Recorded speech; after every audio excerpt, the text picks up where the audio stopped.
In a world filled with constant change, one thing remains the same: community, connection, a sense of belonging, and a feeling of home. Nestled deep in the Selkirk Mountains, there is a place where this exists.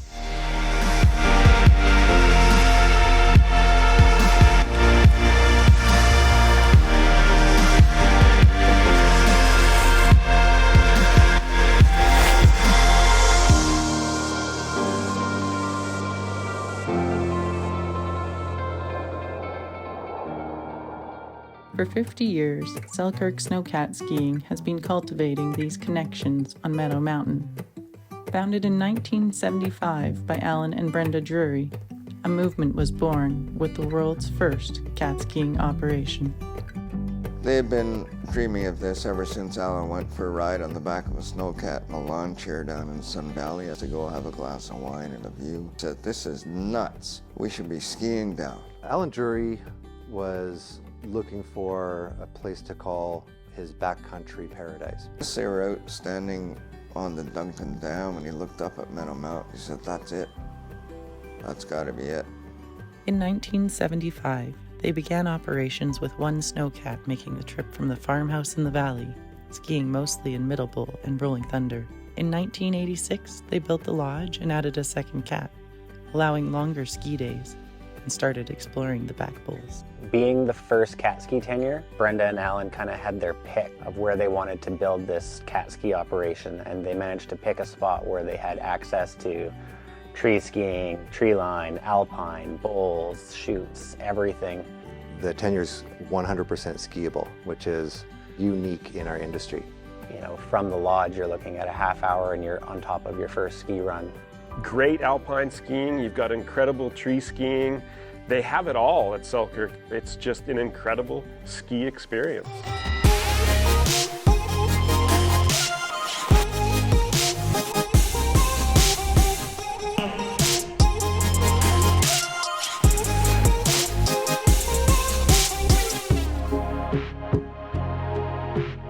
Year after year, guests returned, relationships deepened, and a culture grew.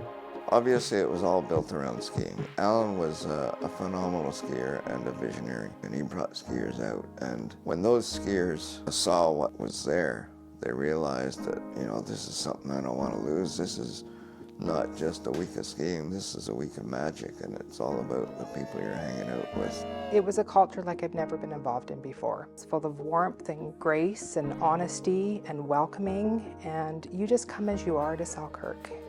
Whether it was dining or skiing with the guides, you felt like you weren't just a guest, but you were part of the family. This is something more than just a ski holiday. This is really a magical thing that happens at Selkirk Snowcat Skiing.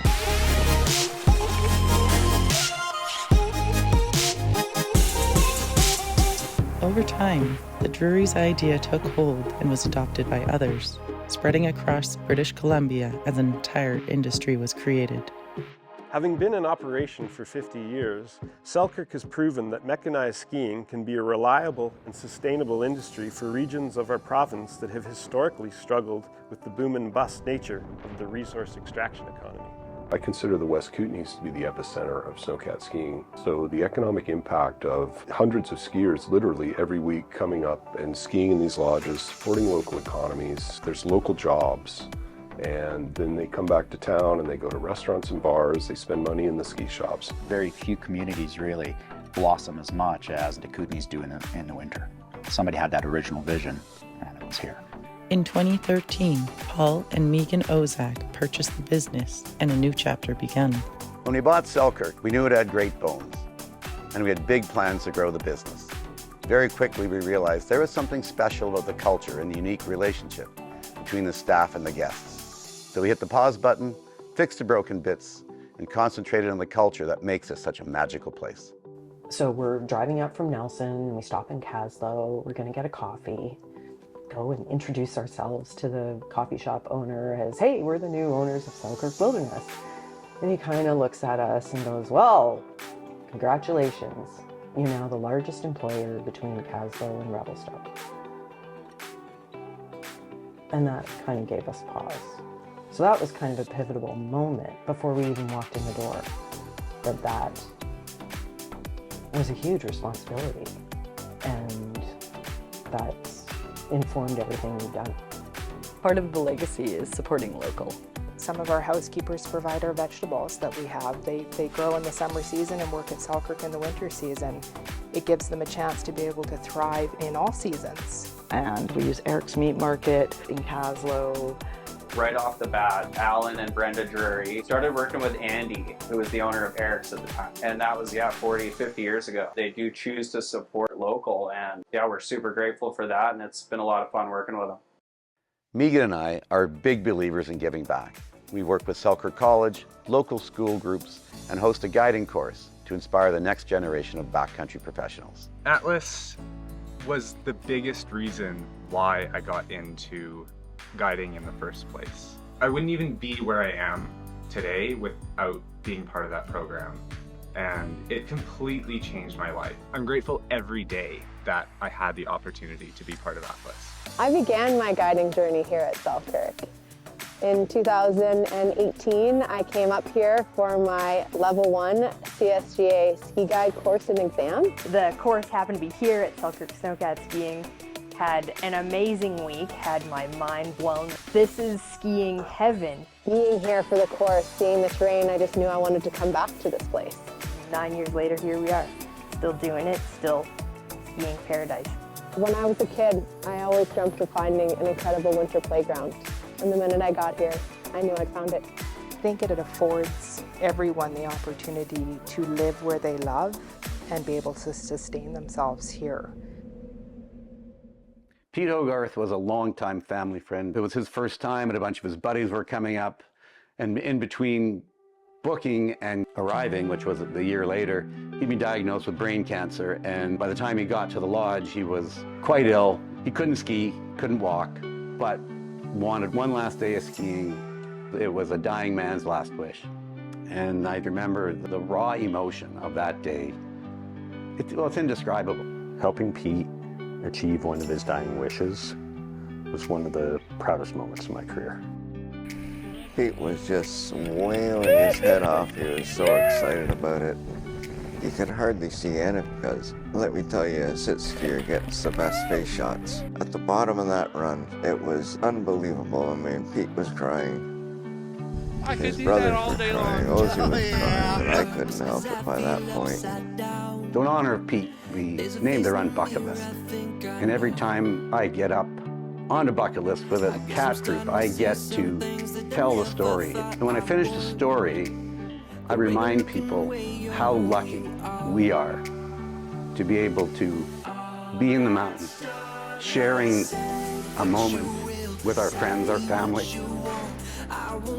I've never felt prouder than that moment to be a ski guide, because there it is again. And that was probably my best run ever.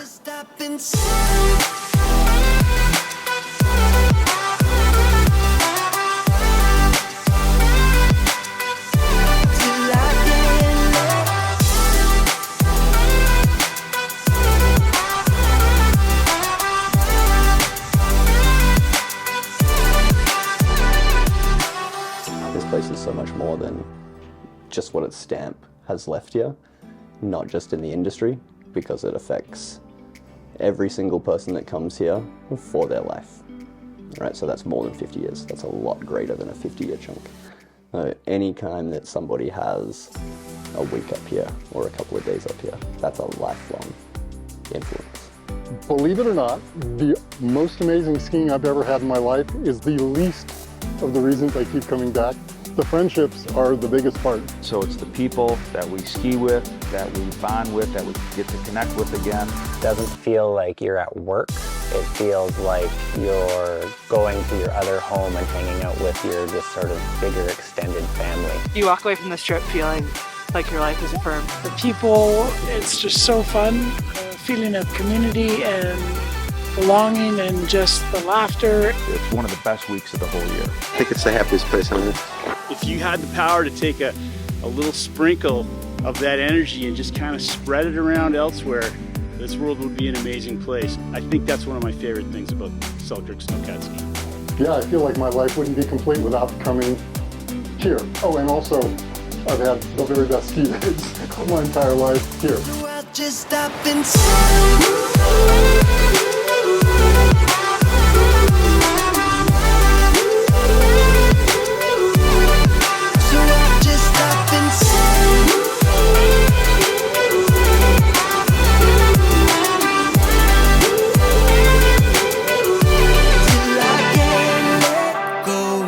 No matter how long you spend here, no matter how brief it is, it's something that will live with you forever.